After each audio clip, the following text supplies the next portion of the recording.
Savoir par cœur n'est pas savoir, mais il faut savoir. Merci de nous suivre partout à travers le monde. Na chaîne ya vérité. Mongongo na yo isika, batu bazali kokolobela yote, MKB's officiel, c'est la voix des sans voix. Merci papa, maman, merci bandeko. Attention, bazali ko sala biso confiance, bayi bazali scotier, toujours na chaîne na biso, topesi bino, merci.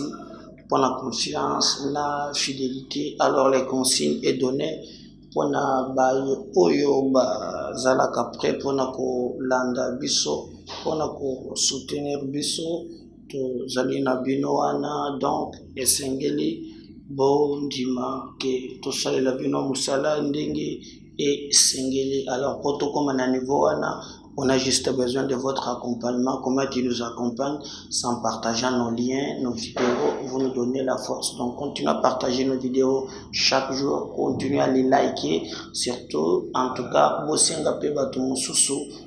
s'abonner. Tu peux devenir ambassadeur, Netobengaka, topé ambassadrice, il y a MKB's officiel.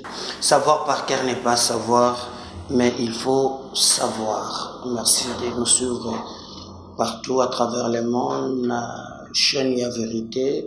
Mongongo na yo isika, batu bazali kokolobela yote, MKB's officiel, c'est la voix des sans voix. Merci papa, maman, merci bandeko. Attention, bazali ko sala biso confiance, bayi bazali scotier, toujours na chaîne na biso, topesi bino, merci. Pour la confiance, la fidélité, alors les consignes est données pour na baye oyo bazalaka prêt pour na ko landa biso, pour na ko soutenir biso, to zalina bino wana donc esengeli bon dima que to salela bino musala ndenge esengeli. Alors pour tout comme à niveau wana, on a juste besoin de votre accompagnement. Comment tu nous accompagnes en partageant nos liens, nos vidéos, vous nous donnez la force. Donc, continuez à partager nos vidéos chaque jour, continuez à les liker. Surtout, en tout cas, vous s'abonner. Tu peux devenir ambassadeur, Netobengaka, topé ambassadrice, il y a MKB's officiel. Donc, par vous, notre chaîne et kokiko oyebana. Donc kamata lien oyo kabolango na papa, kabolango na mama, senga paye à sa abonné, bobo sanateko aimer vidéo, et c'est très important. Batu mingi okomona nombre ya batu batali vidéo baza ebele, mais nombre ya batu ba aimer vidéo bazali muke, ça ne sert à rien. Zala quand même na mutema wana ya kusunga, même na ba détail ya mike mike okopesa biso makas, et tu peux toujours apporter votre soutien na oyo so biso tozali kosala parce que chaîne oyo ezali chaîne na yo. Alors biso tozali mission na Kinshasa, capitale ya République démocratique du Congo, bandeko na ngai ya Brazzaville. Na pesi bino mbote lobi bokomeli ngai moi mingi, on est ensemble. Bon, ba info musu biso toza nango bino bozalaka nango te, donc différence yango wana, mais en tout cas tous allés ensemble. MKB's même na ba statistique ya YouTube na Brazza botala kanga ipe moi mingi bokomela kanga régulièrement. Merci beaucoup ba nyonso bafanda kana mikili bazali na Kinshasa awa, bon séjour na bino na bande komisusu misa tu ba bengi ngali sous lelo. Je crois que tokozala na bango na ba bureau na biso. Merci beaucoup. Toyokana kana musika tomonani na miso. Qu'est-ce qui se passe? Denis Kadima Siliki makambo komeko ya ezolumba solo mabe. Est-ce que ndenge bazopesa Kadima makanda boye eza bien asiliki makasi? Pona nini Denis Kadima tomboki bo? Nini ezoleka entre bango na Nicolas Kazadi? Opesi mbwa boy ubeti libate ningisi mutu. Donc nini ezoleka entre bango mibale bokoyeba na émission ya mokolo ya lelo. Bon retenir aussi que bande konangai Félix Tshisekedi a nommé 3 ambassadeurs Yassika et un secrétaire général à la présidence. Banomé Bango, entre autres, en Afrique du Sud, Banomé Dion Nyakeru et Bandego Moussous. Voilà. Alors, Seni, na calendrier apesaki calendrier te pour na élection et na Sankuru. Alors, tu peux publier le calendrier pour te maponami. Et ça, la niveau ya Sankuru. IGF va dépêcher d'ici jeudi une équipe de ses inspecteurs à la CENI pour enquêter sur le décaissement. État de siège, renforcement des militaires dans les deux provinces. L'IDPS célèbre ce mardi ses 40 ans d'existence. Promotion de la pêche locale. Le Premier ministre a effectué une visite d'inspection et de suivi d'exécution des travaux de construction d'un débarcadère à Kinkole. Voilà au moins quelques lignes qui vont développer Nabino. Donc, Félix Tshisekedi a nommé ambassadeur, mais Bazo Yande Ndambu. 3D. Isa style ya kobetaka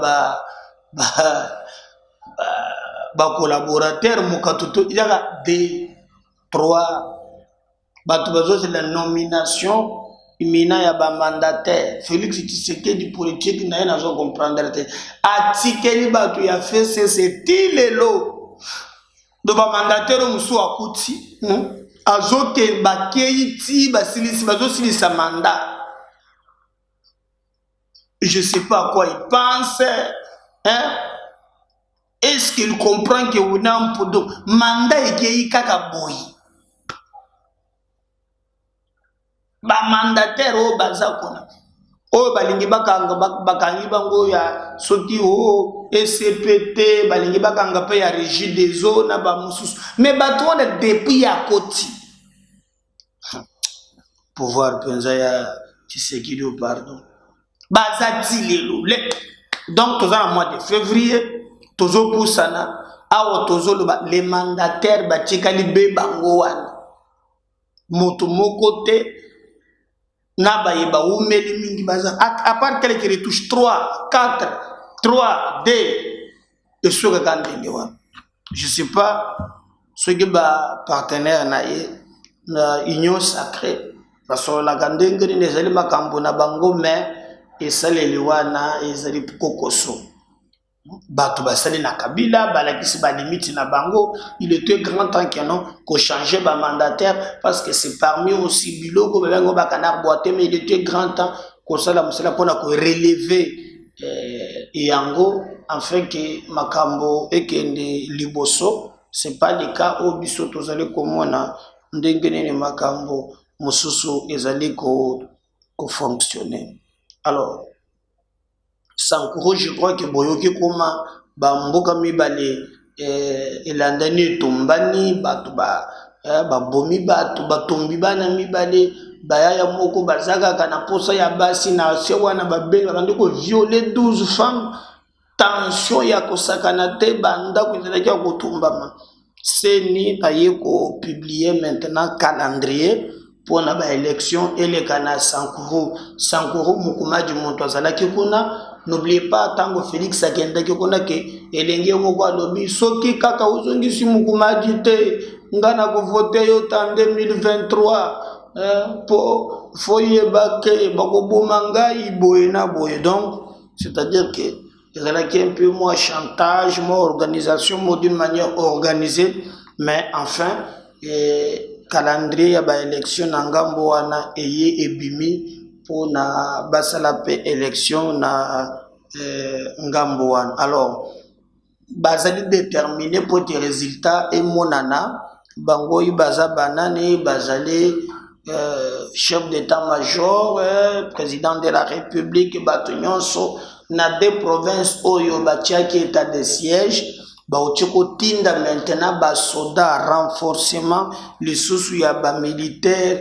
na ba province mibalewa na bwete musala et sala ndenge ezali. Alors tozomona sur terrain il y a quelques réalisations oyo peuple azozela ekomati nasuka parce que tokoki kolobaka katende balobako nous avons repoussé l'ennemi de point A à point B alors que toujours c'est vraiment tout le monde en profondeur le lengenini bango bakoki kosala mosala na bango sans complaisance ni fuyant. Alors mboka na biso tozana problème ya pona kozana mboka ya makasi il faut kozana armée ya makasi. Armée ya makasi senga pe ba moyen financement et consort comment tokoki ko sala pote batwana babika correctement et c'est dans ce schéma là que batwana bazali ko travailler et nous sommes là pour na kofongola misu koloba eyo to sala musala ndenge et longo obani. Alors ba militaire bakei ko renforcer musala oyo ya basoda mususu bazo sala sur terrain et nous pensons que résultat est allé comme on en a et soyons derrière nos forces bien nos voyants militaires oyo bazali ko sala mosala c'est 20 militaires oyo baza près même ya ko verser makila na bango pona ekolo batundi troupe mususu na ba province mibale poete ekende ko renforcer makambo eleka très bien. L'IDPS célèbre 40 ans d'existence basalaki ba messe lobby partout à travers la République balobi ke bandi ko sala yango na méditation. Alors mutuna ya koloba l'IDPS e bandaki na ba père fondateur bakotaki na opposition ba moni passe ba msolo ba 37 ans d'élite. Enfin, Tshisekedi le père qui a beaucoup lutté, il est allé même aux élections. Vous connaissez l'histoire. Atikala cause la président de la République, même temps que président élu le collège formé à Martin Djembeli Lelo, Magamuya Imperium, Bourala Pungi, Aba bébé, les Sphinx, il était ce qu'il est. Aujourd'hui, c'est son fils, Félix Antoine Tshisekedi Tshilombo, qui est au pouvoir, c'est l'IDPS qui gère le pays. Je crois que s'il faut poser la question, là-bas, internaute, Baye Oyo, Bazala Kamayele, Honorable Moutala, Maria, Jean-Claude Loufou, Santos, NL, Bazali Ebele, Baouana, s'il faut poser les Natuna Bango Moutuna, Bozali Mouamingi, en tout cas, na Angela Zakapena à Londres, pour répondre à Moutuna. Aujourd'hui, l'image que l'IDPS nous donne au pouvoir.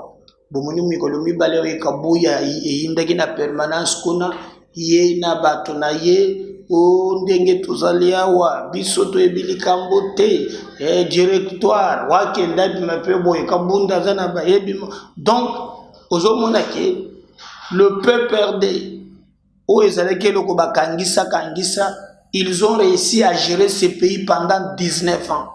Bomana bango na bango. Vous avez vu, à Toboli Pene ya Mutuka, au Bopeke Sangate, na Toboli même ya Canterpillar. Donc, aux hommes qui grave. D'abord de l'UDPS, le général fantôme de la force du progrès, le guide suprême, conseillé par 7 chefs de l'État en matière de diabolisation. Et là, la commune Mokozi Abanzoï. 40e anniversaire ya UDPS. Et cause à la vendredi oh ya lobby. Les autres sont la cathédrale na mon abouté.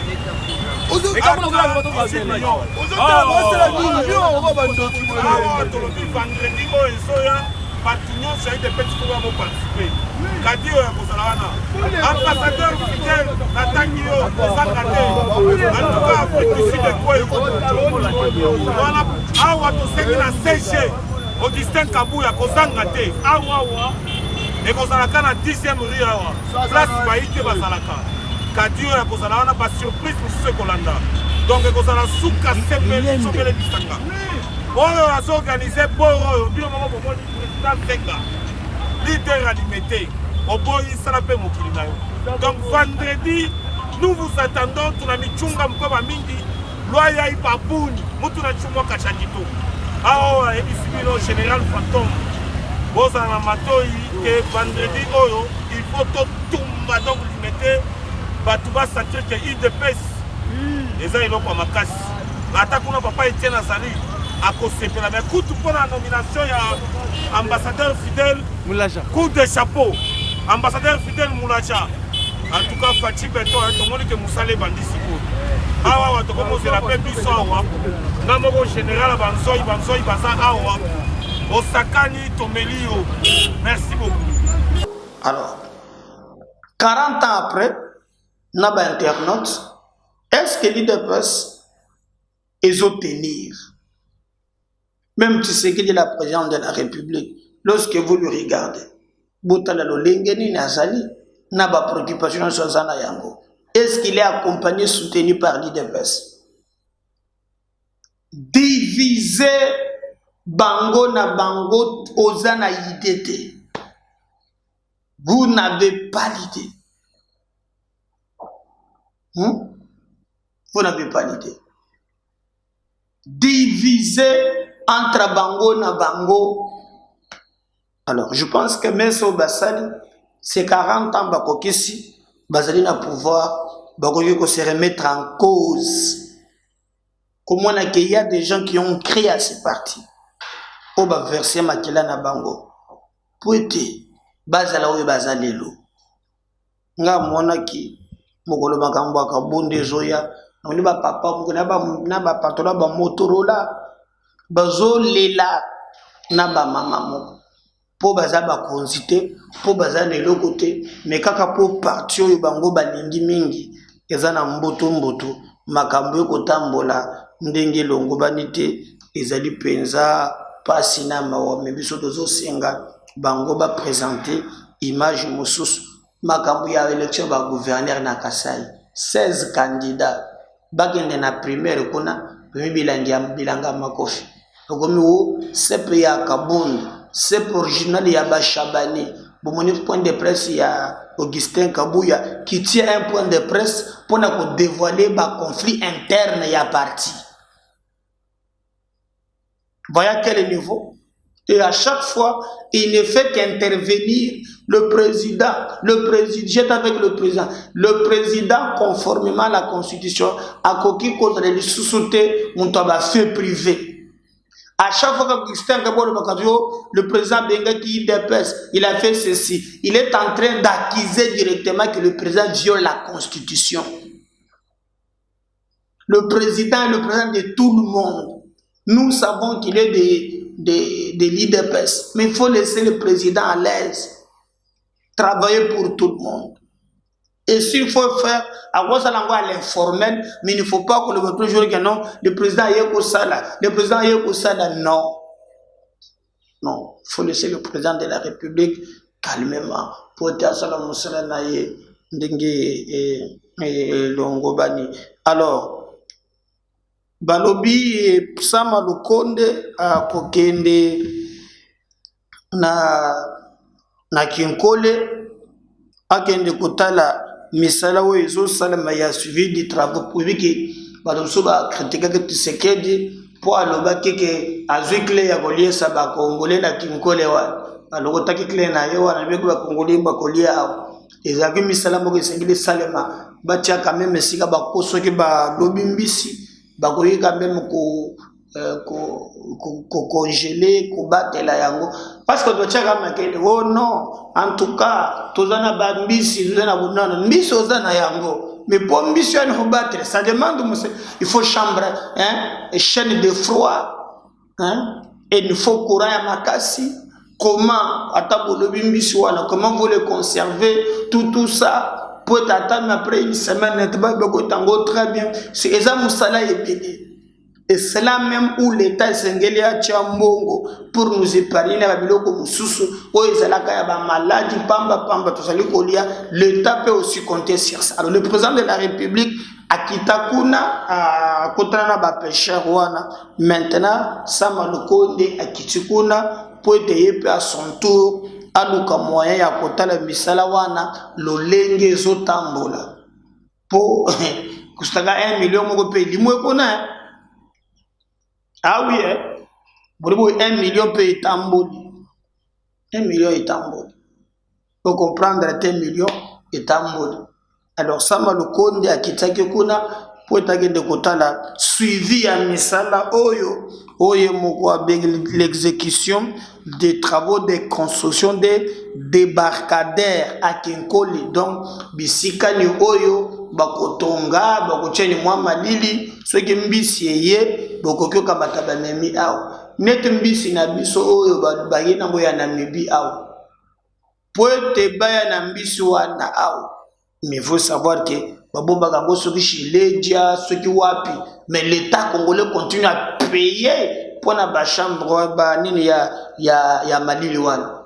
Alors que l'État pouvait aussi construire ses propres chaînes ya froid pour te makambo ezala lolenge et sengeli et te makambo et kinde très bien. Alors attendons voir ce que ça va donner. Biso MKBZ officiel tozaliwana pona ko yebisabino vérité, rien que la vérité. Batata abamama abandeko, merci na bayenyonso bozali branché spotier na chaîne nabiso pona koyeba vérité. Nini maintenant ezali koleka. Pourquoi Denis Kadima a tomboki boye? Et pourquoi Nicolas Kazadipe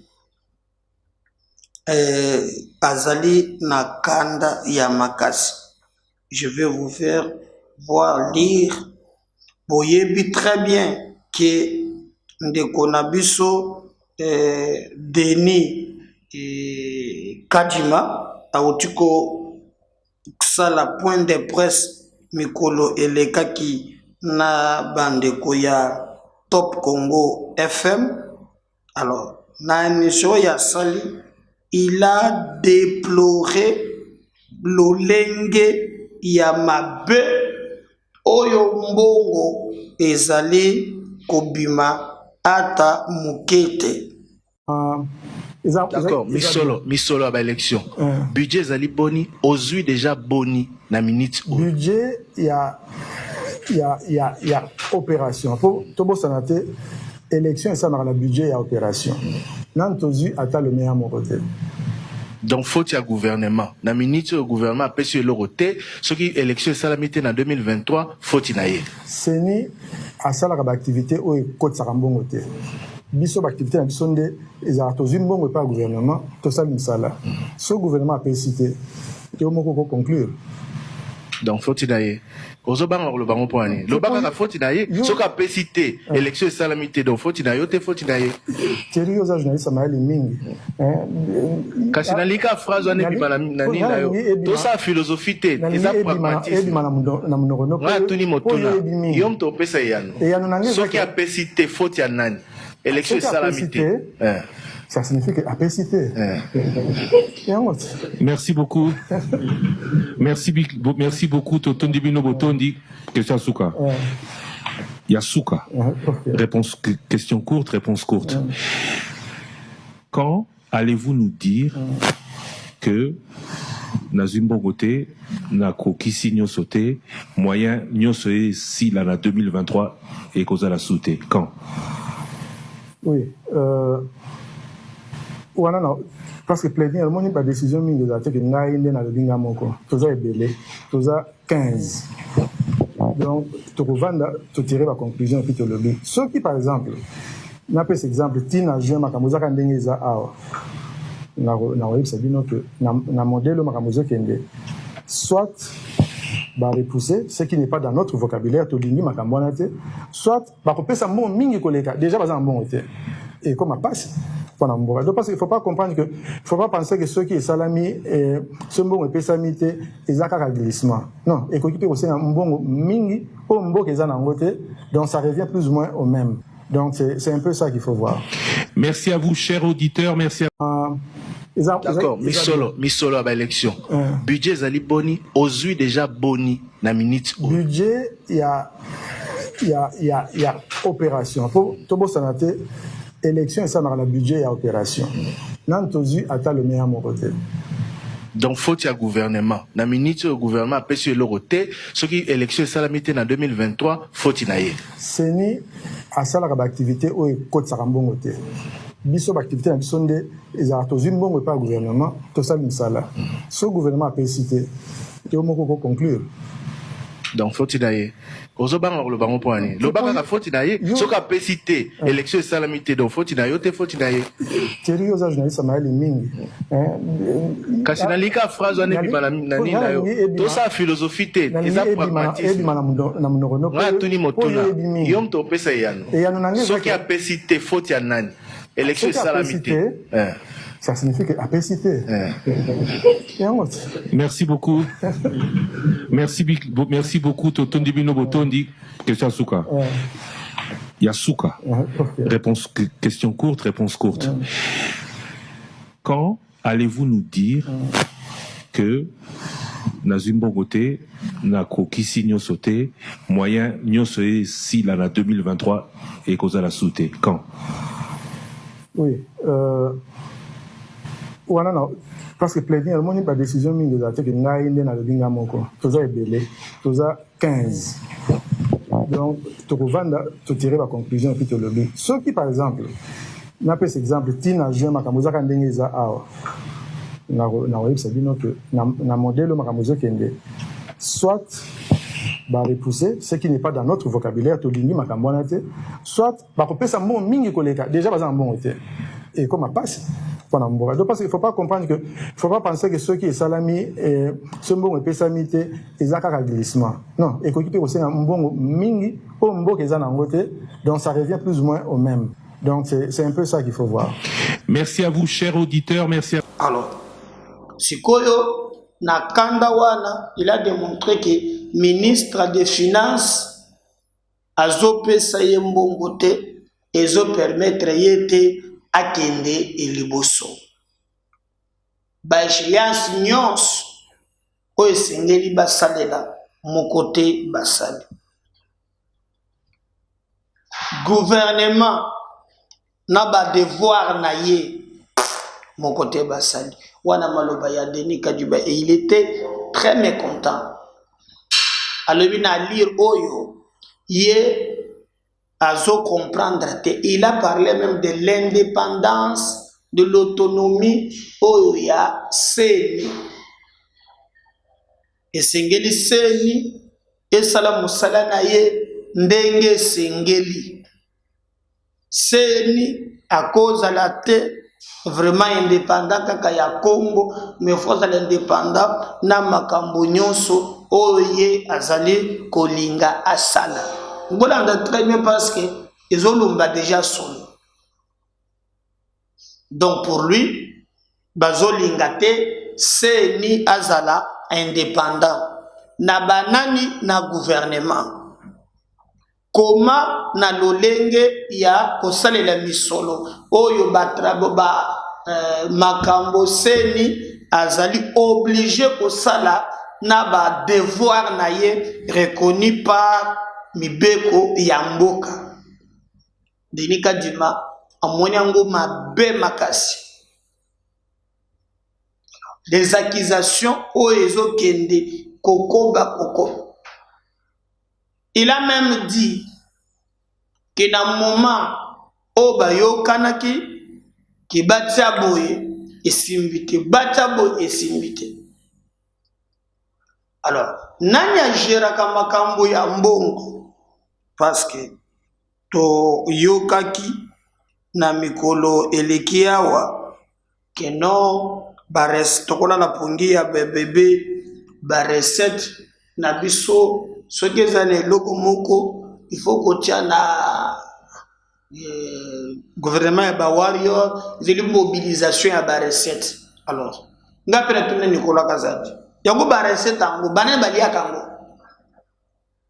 pour le big mati. Mais Namzoubi a ba Congo les hommes nanata.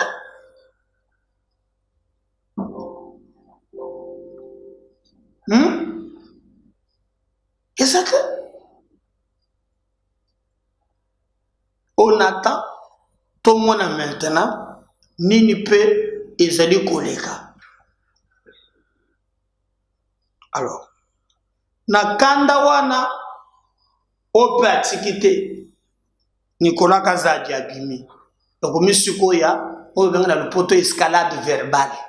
Nous nous demandons qu'au moins on ait des transferts trimestriels, mais au moment où je vous parle, sur le plan des opérations, nous n'avons pas encore reçu un seul centime. On nous a parlé d'un transfert qui a été effectué hier, mais on nous l'a dit depuis un certain nombre de mois. Donc, ce que je veux dire, c'est que il n'y a pas vraiment de prédictabilité. Donc, nous sommes, et ça ne peut pas nous permettre d'arrêter un calendrier parce que on va faire on va spéculer. On ne veut pas faire de la spéculation. Ministre ya finance abimi. Na bobimi na ye abandi pe ko attaquer vraiment Denis et Kadima. Attaquer ye makasi ya makasi. Alobi mayeye Denis Kadima lobi ali be lukuta. O Denis Kadima lobi ezali be lukuta. Mbongo ezali.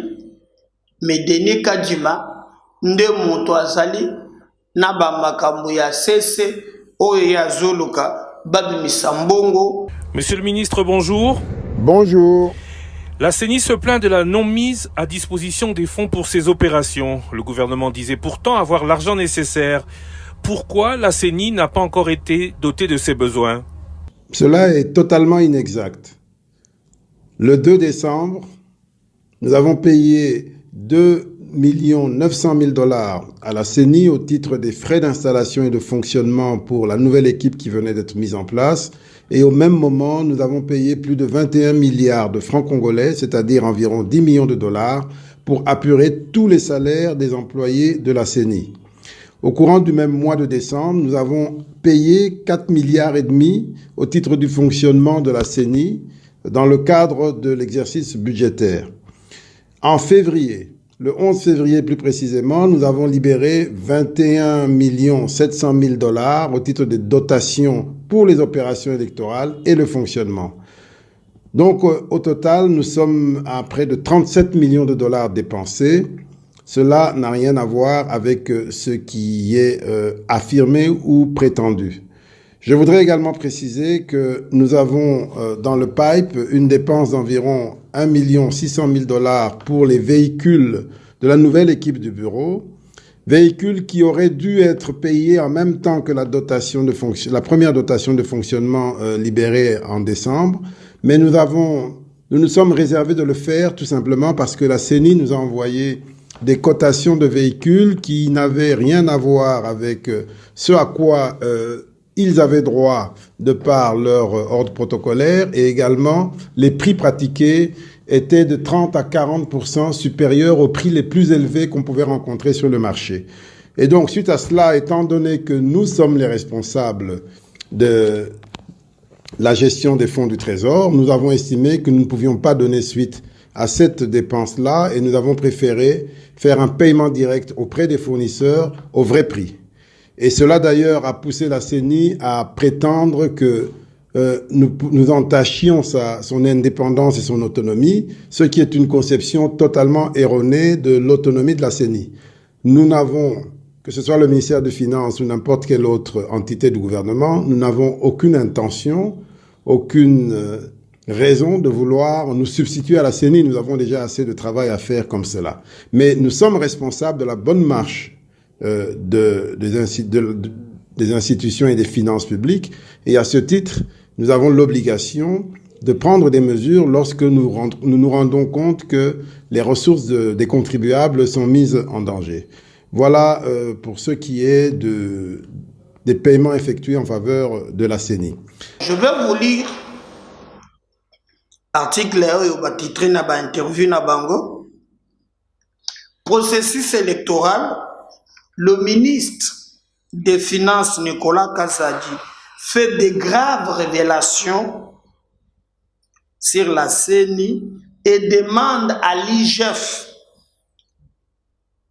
de se saisir du dossier. Et d'ailleurs, j'ai fallu que atteindre batonaye jeudi. Kadi malobi bakoma kutute po bilanga mako fipe kubimakon. Alors, mardi 15 février 2022, le ministre des Finances n'a pas mâché ses mots sur les antennes de la radio Top Congo.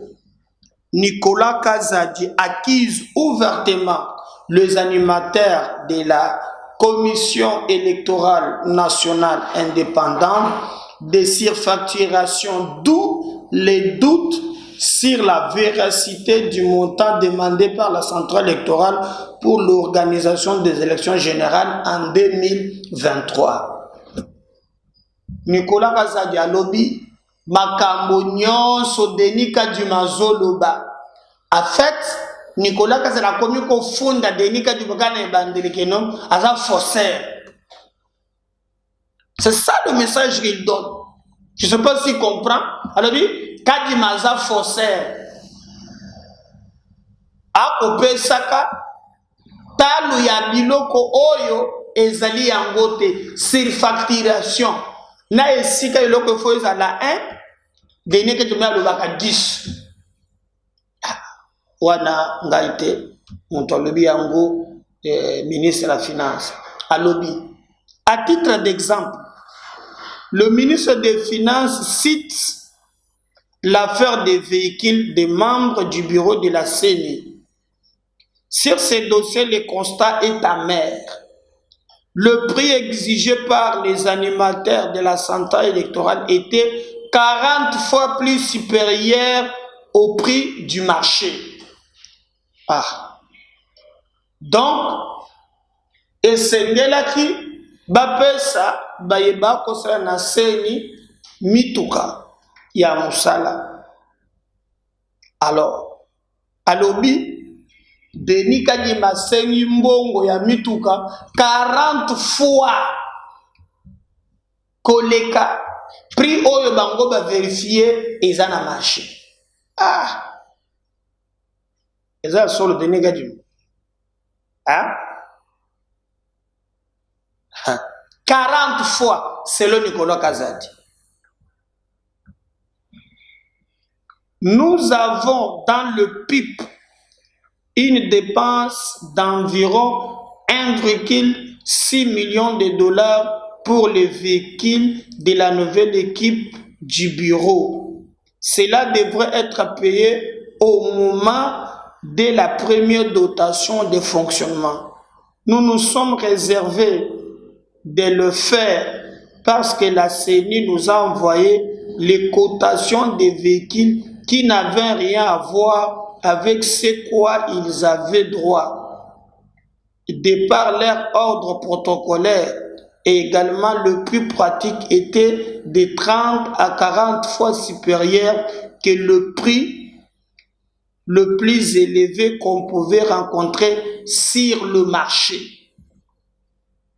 Donc, surfacturation, la surfacturation, on est allé à révélation, oyo.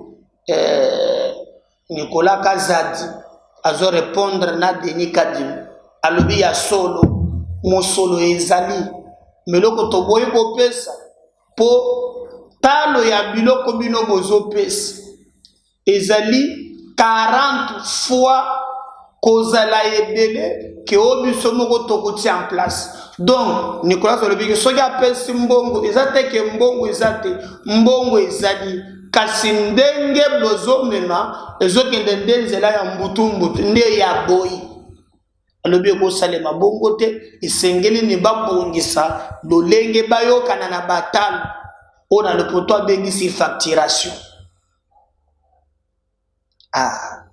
Ebandi wana gouvernement na seni fayulu na tomboki te mpona kobanda koatake ye bato mosusu te nkodongwana na kondongwana. À lui de poursuivre, raison pour laquelle nous estimons que nous ne pouvons pas donner suite à cette dépense-là et nous avons préféré faire un paiement direct auprès des fournisseurs au vrai prix. Yango omoni balobi que bazali ko entamer indépendance ya seni. Nicolas Kazadi olia pesa seni mbongo bamisumbela mituka ya lobi ke musala na bango mituka eleki 40 fois cher. Alors bango moko bamikendeli bakembala moko basombi mituka bango moko. Omoni basombi ni mituka bango moko. Ezate kino ba pesi no baboye ko pesa ye mbongo. Mais Nicolas Kazadi na gouvernement bakei côté oyo basombaka mituka bamisombeli mituka bango moko. Alors kadima moni keno wana bokomi ko be kuchodile ye azo comprendre que non ye pourquoi bozo sombela ye et il voit que bozali ko entamer indépendance na ye ndazo mbongo ye mo sombela ko la mwana moke alingini wana te. Donc ezali passe. Nicolas Kazadi relève également que cela a poussé la CENI à penser que nous attachons son indépendance et son autonomie, ce qui est une conception totalement erronée. Nous n'avons aucune intention, aucune raison de vouloir nous substituer à la CENI. L'IGF appelé à faire un tour à la CENI. Et vous avez vu, l'IGF a levé qu'à aucun des jeudi. L'IGF faisait un makambo na portefeuille. Alobi o akokende na ye abeta tour na CENI. Ndena moni deni kadi maza moto motema mukuse de moi le kokomandam. Coup de tête. Igobi makona. Parlant au nom du gouvernement, le ministre des Finances a dit son souci de voir l'inspection générale des finances s'intéresser à ce qui se passe à la CENI, accusé d'être à la base des retards dans le décaissement des fonds publics. Il estime que c'est un chantage que je vis au quotidien. En tant que ministre des Finances, ce n'est qu'un moyen souvent pour faire sortir l'argent sans contrôle adéquat, ce qui porte au gouvernement atteinte à la qualité de nos dépenses. Je suis pour les contrôles de l'IGF, y compris à la CENI. Les 3 processus électoraux ont coûté extrêmement cher. Il y a eu très peu de contrôles. Alors, ce qui otali Nicolas Kazadi, alobi ba élection et les kaki awa et le kaki cher. C'est que babanda ki koyib siko ya ye abanda contrôle kaka na nzoto a Denis Kadima. Donc Denis Kadima nde balobi ke akoyi ko toucher susu moi quelque chose et pona yango nde batindi IGF akoma kona. Et je vous dis l'IGF alobi ke akokende kona mokolo ya jeudi. Donc lobby IGF akokita na ba installation ya CENI. Alors ye nous avons le big azan intention ata mon côté ya koya kopekisa IGF asala musala na ye ata mokolo mon côté. Alors bi pe sous azan intention te entamer indépendance ya CENI mazo senge ba contrôler le lingeni mbongo ezali dépenser. Bref, sur les 100 millions de dollars mis de côté l'année dernière, on a déjà 40% à peu près dépensé pour la CENI en 1 mois et demi. Chaque fois que la CENI viendra avec des demandes, nous allons le regarder de près.